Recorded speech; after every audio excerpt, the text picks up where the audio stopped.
क्या है 16 संस्कार, हिंदू धर्म में इनका क्या है महत्व।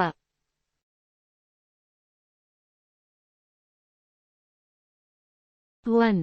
गर्भाधान संस्कार। 2. पुंसवन संस्कार। 3. सीमंतोलन संस्कार। 4. जातकर्म संस्कार। 5. नामकरण संस्कार। 6. निष्क्रमण संस्कार। 7.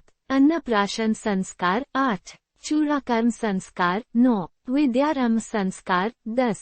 कर्णवेद संस्कार। 11. यज्ञोपवीत संस्कार। 12. वेदारंभ संस्कार। 13. केशांत संस्कार। 14. समावर्तन संस्कार। 15. विवाह संस्कार। गर्भाधान संस्कार। गर्भाधान संस्कार के माध्यम से हिंदू धर्म संदेश देता है कि स्त्री पुरुष संबंध पशुवत न होकर केवल वंशवृद्धि के लिए होना चाहिए। मानसिक और शारीरिक रूप से स्वस्थ होने, मन प्रसन्न होने पर गर्भ धारण करने से संतति स्वस्थ और बुद्धिमान होती है। पुंसवन संस्कार। गर्भ धारण के 3 माह बाद गर्भ में जीव के संरक्षण और विकास के लिए होता है। इस संस्कार का उद्देश्य स्वस्थ और उत्तम संतान की प्राप्ति है। ये तभी संभव है जब गर्भधारण विशेष तिथि और ग्रहों के आधार पर किया जाए। सीमंतोलन संस्कार। सीमंतोलन संस्कार गर्भधारण करने के बाद 6ठे या 8वें मास में किया जाता है। गर्भस्थ शिशु और माता की रक्षा करना इस संस्कार का मुख्य उद्देश्य है। स्त्री का मन प्रसन्न करने के लिए ये संस्कार किया जाता है। जातकर्म संस्कार। यह बालक के जन्म के बाद किया जाता है। इसमें बालक को शहद और घी चटाया जाता है। इसके बाद से माता बालक को स्तनपान कराना शुरू करती है।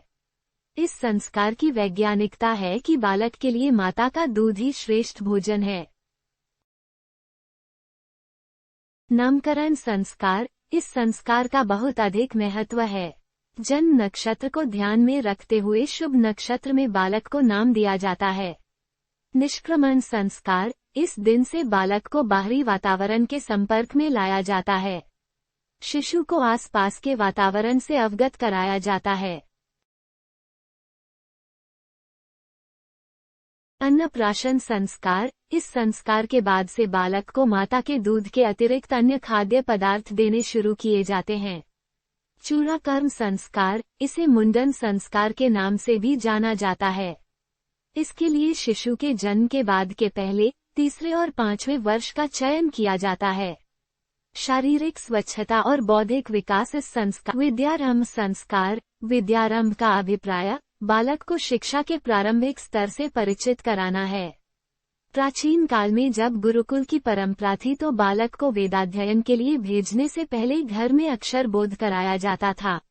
माँ बाप तथा गुरुजन पहले उसे मौखिक रूप से श्लोक, पौराणिक कथाओं आदि का अभ्यास करा दिया करते थे ताकि गुरुकुल में कठिनाई न हो।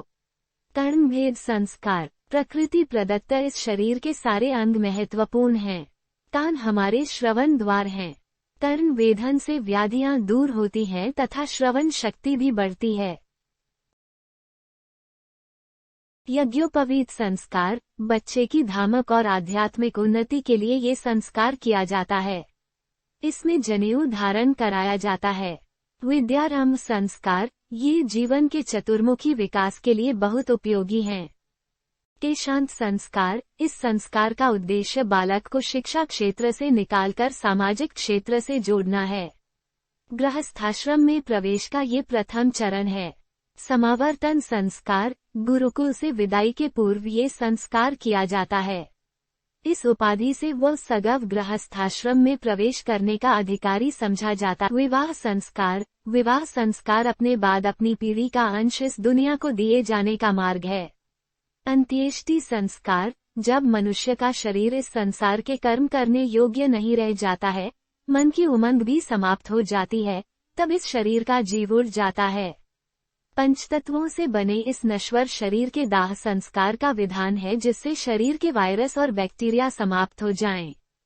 क्योंकि जैसे ही इस शरीर का जीव निकलता है, शरीर पर वायरस और बैक्टीरिया का जबरदस्त हमला होता है। इस प्रकार यह भी एक वैज्ञानिक संस्कार है।